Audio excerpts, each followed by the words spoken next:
Hello everyone, and welcome back to the channel. Have you ever wondered why certain spiritual practitioners, those who dedicate themselves to paths of deep meditation and mindfulness, are often advised not to get angered? Why is it that anger, for some, is seen as such a critical emotion to control and transcend on the spiritual path? In today's video, we'll be exploring the profound connection between spiritual practice and emotions, specifically focusing on anger, why it arises, how it affects our practice, and why certain practitioners must be approached with great care when they are angry. Anger is one of the most powerful and destructive emotions we can experience, and it is something that can deeply affect not only our relationships with others, but also our internal state of mind. In the context of spiritual practice, anger is considered a karmic obstacle, something that hinders our spiritual growth and clouds our path to enlightenment. However, understanding the role of anger, how it interacts with our practice, and how to skillfully transform it is one of the keys to spiritual maturity.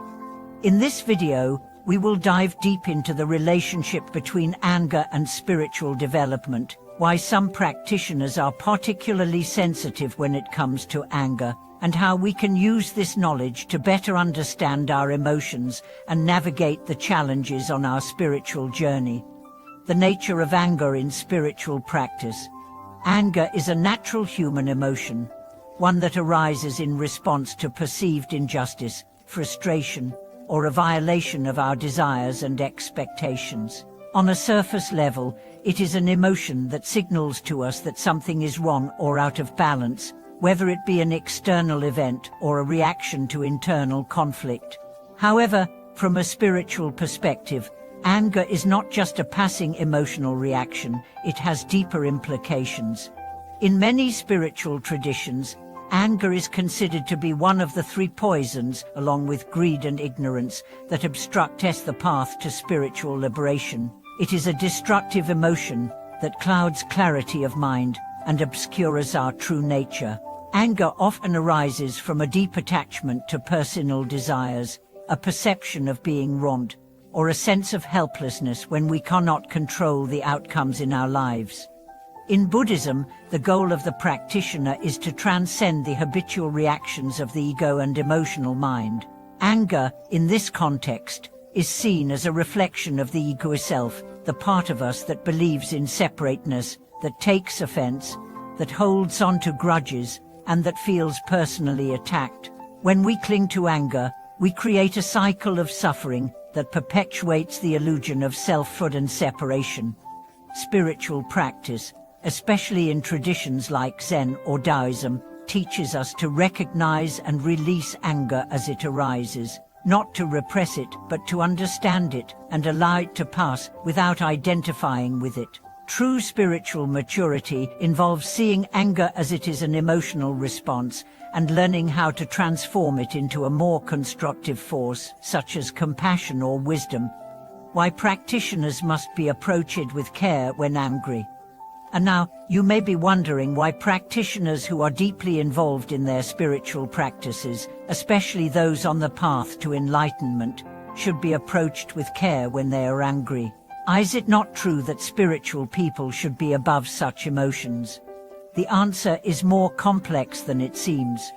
While spiritual practitioners, especially those who have dedicated their lives to deep meditation, mindfulness, and other practices may have developed a high degree of emotional control, they are still human beings. They are not immune to anger or other negative emotions. However, for these individuals, anger can carry a greater weight and significance due to their heightened sensitivity to their emotional state and the impact of their reactions on their practice. When a practitioner experiences anger, it often signifies a deeper spiritual test or challenge. Many advanced practitioners use anger as a tool for self-examination, as it can reveal hidden attachments, unresolved conflicts, or deep-seated wounds that are still in need of healing. It is a point of vulnerability that can either hinder or accelerate their progress, depending on how it is managed. Anger in a spiritual practitioner can also reflect the intensity of their inner practice. Because these practitioners have worked to refine their minds and purify their emotions, they often experience a stronger emotional release when something disrupts their internal peace. This is not necessarily a negative thing, but it can be a sign that deeper layers of their consciousness are being brought to the surface for healing. For this reason, it is important to approach practitioners with respect and understanding when they are angry. While their anger may not necessarily be directed at others, it can still cause them to feel vulnerable or unsettled. Recognizing this sensitivity and giving them space to process their emotions is a key aspect of maintaining healthy, respectful relationships with those who are on a spiritual path. How anger affects the spiritual path. In any spiritual tradition, the goal is to transcend the emotional fluctuations of the mind. Anger, when left unchecked, can become a major barrier to spiritual growth. It prevents us from seeing clearly, distorts our perceptions, and keeps us attached to the ego self, which is the very thing spiritual practices aim to dissolve. Anger also disturbs the balance of the practitioner's mind. Meditation, mindfulness, and other spiritual practices are meant to cultivate a state of equanimity, a calm, steady mind that is not disturbed by external events or internal impulses.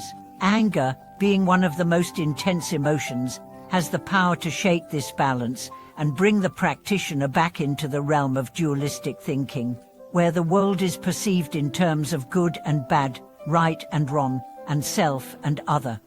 When a practitioner experiences anger, they may find it difficult to enter a state of deep meditation or maintain a peaceful mind during daily activities. The emotional turbulence caused by anger makes it harder to stay present, reducing the effectiveness of their practice.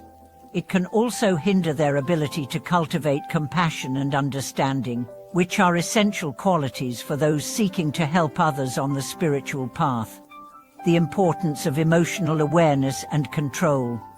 One of the key aspects of spiritual maturity is the ability to cultivate emotional awareness and control.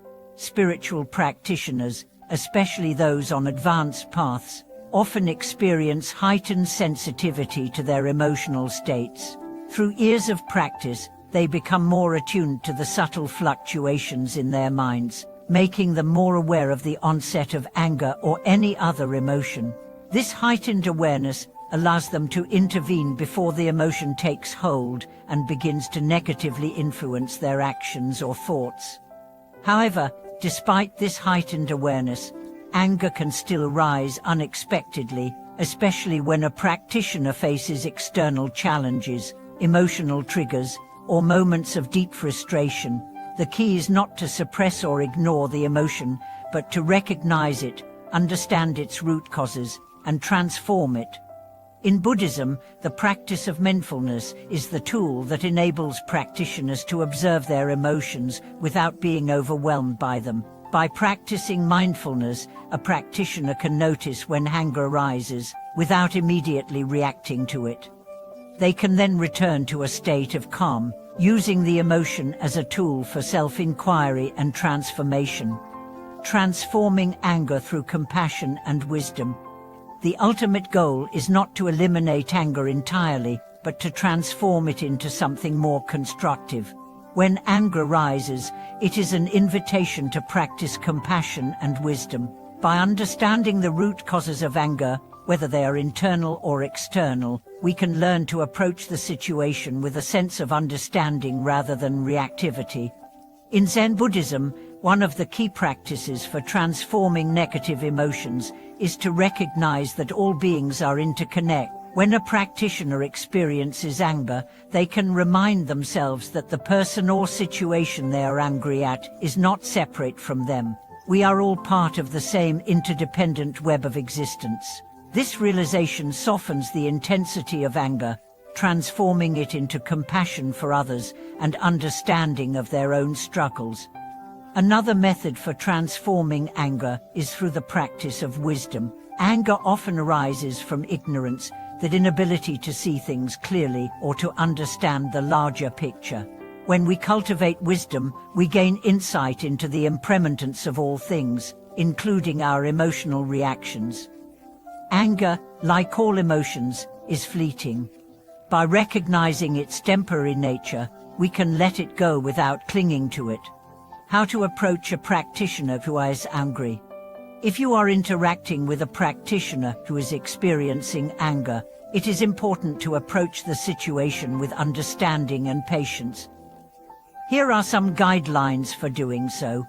Give space for reflection. Often, the best thing to do when a practitioner is angry is to allow them space to process their emotions. This may mean stepping back and offering them time alone to meditate or reflect on the situation. Do not engage in confrontation. Engaging in a confrontation or argument is unlikely to be productive when someone is angry. Instead, offer a calm and compassionate presence, allowing them to express themselves without judgment. Be compassionate and non-judgmental. Understand that anger is a natural human emotion, and even advanced practitioners may need to process it.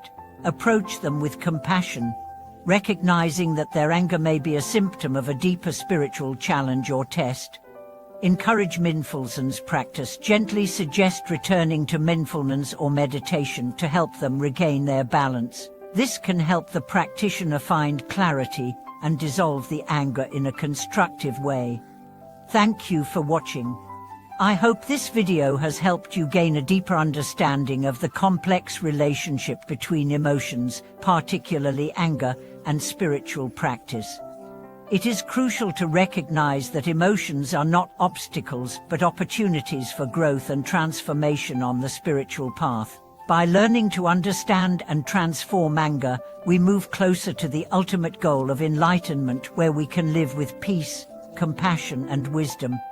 I'd love to hear your thoughts and experiences on this topic. How have you dealt with anger in your own spiritual practice, and how has it shaped your journey?